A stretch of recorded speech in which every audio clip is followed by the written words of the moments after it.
Your payout account has been disabled. ये message आप लोग के पास भी आया होगा, मेरे ख्याल से अभी बहुत लोग के पास ये मैसेज आ रहा है, जिस कारण से आपका जो अर्निंग है वो पेड नहीं हो रहा है।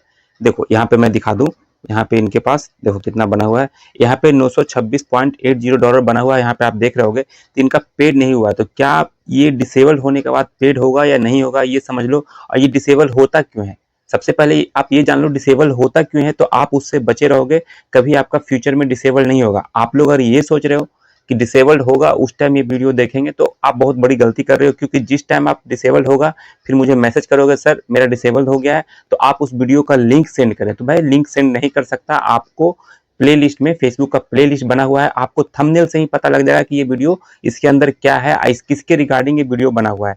तो आपको वो करना पड़ेगा। अगर आप नहीं चाहते हो कि फ्यूचर में आपको इस तरह से दिक्कत हो, तो आप पहले ही समझ जाओ कि आपको क्या क्या नहीं करना है, जिस कारण से आपका भी ये डिसेबल जो हो गया है वो डिसेबल ना हो।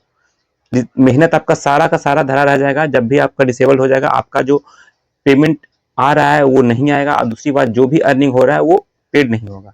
क्योंकि आपको मैंने लाइव यहाँ पे मैं दिखाऊंगा कैसे सही करते हैं, इसका भी तरीका बताऊंगा, वो भी 100% बताऊंगा, क्योंकि मैंने सही किया है कुछ लोगों का, तब मैं बता रहा हूँ। वो जो आईडी हमारे पास आता है उसका मैं जब सही करता हूँ तो उस पर वीडियो हर एक पे नहीं बना सकता। कुछ वीडियो मैंने बनाया था, इससे पहले ही मैंने अपलोड किया है।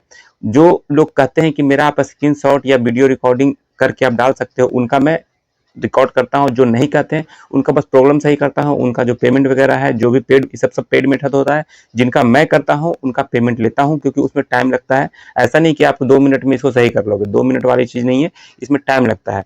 2 दिन, 4 दिन, 5 दिन, 10 दिन तक भी लगते हैं। तो देखो अब ये आता क्यों है, देखो यहाँ पे आप स्क्रीनशॉट देख रहे हो, ये बाकी ग्रीन है, अर्निंग ठीक है, कोई दिक्कत नहीं। आपका अर्निंग जो भी टूल्स मोनेटाइज है, एड्स ऑन रील हो गया, बोनस हो गया, चाहे इनस्ट्रीम हो गया, जो भी आपका है वो सब मोनेटाइजेशन स्टेटस देखो ग्रीन यहाँ पे दिखा रहा है। इसका मतलब कि आपका अर्निंग हो रहा है, ऐसा नहीं कि अर्निंग में कोई दिक्कत है, कोई रिस्ट्रिक्टेड वगैरह नहीं है, बस आपका पे आउट जो है वो डिसेबल हो चुका है। तो डिसेबल होने का रीजन क्या है, सबसे पहला रीजन आप ये जान लो कि आप मल्टीपल टाइम क्या करते हो, अकाउंट को क्या करते हो, अकाउंट एडमिन को चेंज करते हो। ठीक है, बार बार एडमिन को चेंज कर रहे हो, जब बार बार एडमिन को चेंज करते हो, जिससे क्या होता है, मान लो एक महीने में 4 बार, 5 बार, 6 बार कर दिया चेंज, तो उसके कारण भी होता है। ये पहला इशू हुआ। दूसरा हुआ है कि आप पे आउट मेथड को बार बार चेंज करते हो।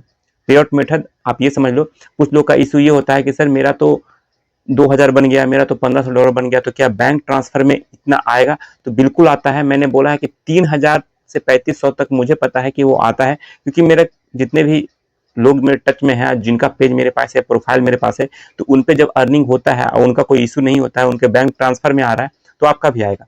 जो मैं 100% श्योर बोलता हूँ वही आपको बताता हूँ कि मैं उसमें श्योर हूँ, तभी आप ये काम करना। जिसमें मैं कंफ्यूजन में खुद रहता हूँ कि नहीं मुझे आइडिया नहीं है, तो मैं वीडियो में बोल दूंगा कि भाई ये मुझे पता नहीं है, आप देख लो, आ भी सकता है नहीं भी आ सकता है। कमेंट भी इसी तरह से बोलता हूँ, आ भी सकता है नहीं भी आ सकता हूँ, लेकिन इसमें बोल रहा हूँ बैंक ट्रांसफर है आपका, तो आप चेंज मत करो, जो पे आउट मेथड है। दूसरा रीजन ये होता है, जो आप यहाँ पे देख रहे हो, पे आउट अकाउंट जो डिसेबल हो गया, जिस दूसरा रीजन ये होता है कि आप बार बार मेथड चेंज करते हो, कभी बैंक ट्रांसफर को वायर करते हो, वायर से कहीं पेपर करते हो, पेपर से बैंक करते हो। तो इस तरह का कंफ्यूजन आपके मन में नहीं होना चाहिए कि किस में आएगा नहीं आएगा।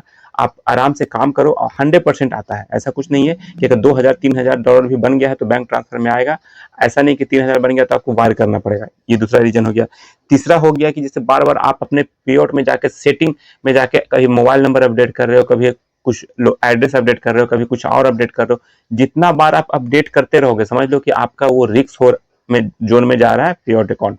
उसी कारण से आपका पे आउट अकाउंट हो जाता है डिसेबल, और जिस कारण से आप लोग परेशान होते हो। अब इसको सही कैसे करना है ये मैं बता दूं यहाँ पे। जैसे ये तो आप देख लिया, आप सही कैसे करना है वो जान लो, क्योंकि सही इतनी इजी तरीके से नहीं होता है जितना आप समझते हो कि कोई बात नहीं, जैसे ही आएगा तो मैं देख लूंगा, वीडियो सही हो जाएगा। अगर आप पहले से देख लेते हो, जैसे आपका इसका रीजन पता लग गया कि किस कारण से ये आ रहा है, मतलब ये डिसेबल्ड हो रहा है, तो अब वो गलती आप नहीं करोगे। एक बार सोच समझ के अपना पे आउट अकाउंट डिटेल जो भी डालना है डाल दो, क्योंकि आप लोग का प्रोसेस पता है। जैसे ही कोई भी टूल्स आपका मोनेटाइज हुआ, आपको पे आउट सेटअप करना होता है।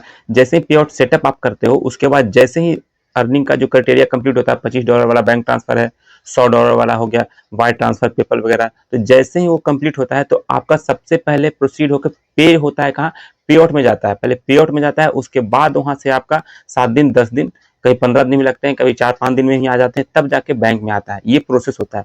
तो आपका पे आउट जब डिसेबल्ड हो जाएगा तो पे आउट में जब आएगा नहीं तो बैंक में आने की बात ही नहीं है। तो आपको ध्यान रखना होगा, पे आउट को कभी भी इस तरह से नहीं करना है कि आपका डिसेबल्ड हो जाए। देखो यहाँ पे अब मैं यहाँ पे दिखा देता हूँ कैसे आप सही करोगे इसको। इसको सही करने के लिए सबसे पहले आपको जाना होगा, आपका जो प्रोफाइल है जहां से आपने पे आउट सेटअप किया है, तो वहां पे जाना है। देखो यहाँ पे स्क्रीन रिकॉर्डिंग लगा दूंगा, तब आपको समझ में आएगा। क्लियर समझ में आने के लिए आपको पूरा वीडियो देखना होगा।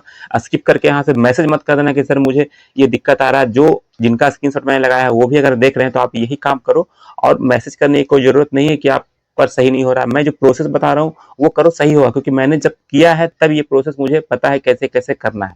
क्योंकि जब आप एक रास्ते पे चले जाते हो, आपको पता है कि कौन सा रास्ता किधर लेफ्ट मोड़ना है कि राइट मोड़ना है, तब आप किसी को गाइड भी कर सकते हो कि आपको सीधे जाना है, उसके बाद लेफ्ट जाना है, राइट जाना है। इसलिए मैं भी बता रहा हूँ कि मैंने पहले 2-3 पेज का प्रोफाइल का मैंने सही किया है, तब मैं बता रहा हूँ कि आपको कैसे करना है।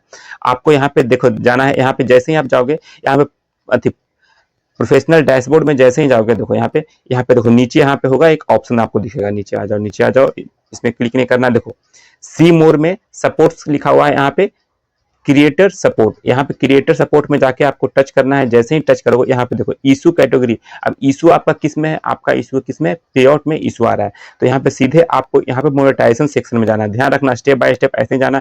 अब देखो इशू कैटेगरी है, तो यहाँ पे जो भी आपका इशू है, देखो आपको पे आउट के रिगार्डिंग इशू है, तो यहाँ पे आपको जाना है, ध्यान देना, यहाँ पे जाना। अब यहाँ पे देखो किसी तरह से आपको फेसबुक टीम से आपको चैट से बात करना है। वो ऑटोमेटिक जब बात होगा तो जो जो रिक्वायरमेंट होगा, आपका स्क्रीनशॉट मांगेगा, जो भी आपका प्रोफाइल का लिंक होगा, पेज का लिंक होगा, वो मांगेगा। उसके लिए एक फॉर्म भी आपको दिया जाएगा, जो फॉर्म आपको फिलअप करना है, उसके बाद सबमिट करना है। और सबमिट करने के बाद कहाँ लोग कहते हैं सबमिट तो मैंने कर दिया, अब मैं देखूं कहाँ।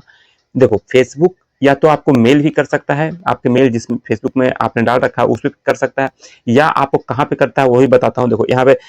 यहाँ पे रिजेक्ट पे आउट या पे आउट प्लेस ऑन होल्ड और मिसिंग पे आउट, यहाँ पे किसी भी ऑप्शन पे जाके आप कर सकते हो। मतलब एक छोटा सा समझ लो बात मैं क्या बोलना चाह रहा हूँ। आपको किसी तरह से आपको फेसबुक टीम से कांटेक्ट में आना है, उसको सपोर्ट टीम से आपसे बात करना है। अब यहाँ पे किसी में जाओगे और टच करोगे तो उससे आपकी बात हो जाएगी। जब बात हो जाएगी तो वो जो डिटेल मांगेगा आपको देना होगा। जैसे ही डिटेल आपके पास उनके पास चला जाएगा तो आपको वेट करना है, 2 से 3 दिन वेट करना है। उसके बाद देखो एक और ऑप्शन यहाँ पे दिखाता हूँ, यहाँ पे आप यहाँ पे देख लो, यहाँ पे हेल्प एंड सपोर्ट फिर जाना है आपको, ठीक है। हेल्प एंड सपोर्ट में जाओगे, यहाँ पे प्रोफेशनल डैशबोर्ड में जाते हैं, या फिर यहाँ पे देखो, यहाँ पे हेल्प एंड सपोर्ट में आपको जाना है। कहाँ गया हेल्प एंड सपोर्ट, सॉरी, यहाँ पे सबसे प्रोफेशनल डैशबोर्ड में नीचे जाना है आपको, सी मोड में। यहाँ पे देखो हेल्प एंड सपोर्ट में जाना है, यहाँ पे सपोर्ट इनबॉक्स में जाना है। सपोर्ट इनबॉक्स में जाओगे तो यहाँ पे जो भी आपने इशू, आपके जो भी इशू आए थे उसके रिगार्डिंग आपने जो भी चैट टीम से बात किया, जो भी आपने डॉक्यूमेंट्स उसको सेंड किया, जो भी स्क्रीनशॉट सेंड किया, उसके रिगार्डिंग जो भी उनको कुछ पूछना होगा, आपको फॉर्म वगैरह कौन सा फिल करना है, वो सारा ये अदर से उसके नीचे आ जाएगा। और आपको केस नंबर वगैरह सारा डिटेल इस पे मैंने पहले ही बता रखा है कि कहाँ से आप उस पर चैट कर सकते हो, कैसे उसका रिप्लाई है तो रिप्लाई करना है, सब चीज के लिए। जैसे बहुत सारा, जैसे आईडी वेरिफिकेशन का था, कई बार क्या होता है कि जैसे आपको जैसे ही ये इशू आता है, ये वाला इशू जैसे ही आता है, तो कई बार यहीं पे क्या होता है कि बोल देता है कि आप अपना वेरीफाई करें, आइडेंटिटी वेरिफिकेशन के लिए आता है, तो आप हैंड टू हैंड यहीं पे कर सकते हो। लेकिन कई केस में ऐसा होता है कि यहाँ पे वेरिफिकेशन के लिए नहीं बताएगा, तो आपको करना क्या है, सपोर्ट क्रिएटर सपोर्ट में जाना है। और वहाँ पे आप जो इशू मैंने बताया वीडियो में पहले आपने देखा होगा, वहां से जाके आपको उनसे बात करना है। आपको डिटेल में इंग्लिश में आपको उनको बताना है कि मेरा ये इशू आया है, अब मैंने क्या गलती किया था। मान लो अगर आपने प्योर अकाउंट एडमिन चेंज किया, बार बार चेंज किया, तो वो आपको बताना होगा कि मैंने 2-3 बार मैंने अपना एडमिन चेंज किया, चाहे आपने प्योर मेथड बार बार चेंज किया, तो वो आपको बताना होगा क्लियर। अगर आप सोचोगे कि मैं ये नहीं बताऊंगा, मैं बोलूंगा कि नहीं पता नहीं कैसे हो गया, बाय मिस्टेक हो गया तो आप सही कर दो, तो ये ऐसा नहीं होता। उनको सब पता है कि आपने कितने महीने में कितने बार चेंज किया, 10 दिन में 2 बार चेंज किया या महीने में 10 बार चेंज किया, सब कुछ पता है। तो आपको वो बताना होगा क्लियरली कि हाँ मेरा ये इशू था, मैंने ये बार बार चेंज किया जिस कारण से मेरा प्योर डिसेबल्ड हो गया, तो आप इसको काइंडली सही कर दें। तो इस तरह से आप लिखोगे, आप स्क्रीनशॉट भी साथ में दोगे, अपना पेज का लिंक, प्रोफाइल का लिंक दोगे, तो उधर से रिप्लाई जो आएगा, जो आपका रिप्लाई वो आएगा, किस में आएगा आपको बताया, ये अलर्ट में आएगा। वहां जाके आपको देखना है, देखोगे वहां पे जैसे ही क्लिक करोगे वहां पे सब कुछ नीचे दिख जाएगा कि आपका क्या क्या इशू था, जो आपने मैसेज किया था वो भी दिख जाएगा, और आपको जो उन्होंने मांगे होंगे, जो उनका डिमांड होगा कि आप मुझे ये दो, तो आप वहां पे आप रिप्लाई करना और जो भी मांगे आपको देना होगा। टाइम लगेगा, 5 से 10 दिन टाइम लगेगा, लेकिन ये सही हो जाता है, 100% सही होता है। आप लोग को कोई भी दिक्कत होता है तो आप कमेंट जरूर करना इस वीडियो के नीचे कि हाँ मैंने किया तो सही हुआ या नहीं हुआ, हो जाएगा, लेकिन थोड़ा पेशेंस रखना पड़ेगा, ठीक है। तो चलिए वीडियो में इतना था। वीडियो आपको थोड़ा सा भी अच्छा लगा तो वीडियो को लाइक कीजिएगा, चैनल पे पहली बार आए तो सब्सक्राइब करके जाइएगा। मिलते हैं नेक्स्ट वीडियो में, तब तक के लिए जय हिंद।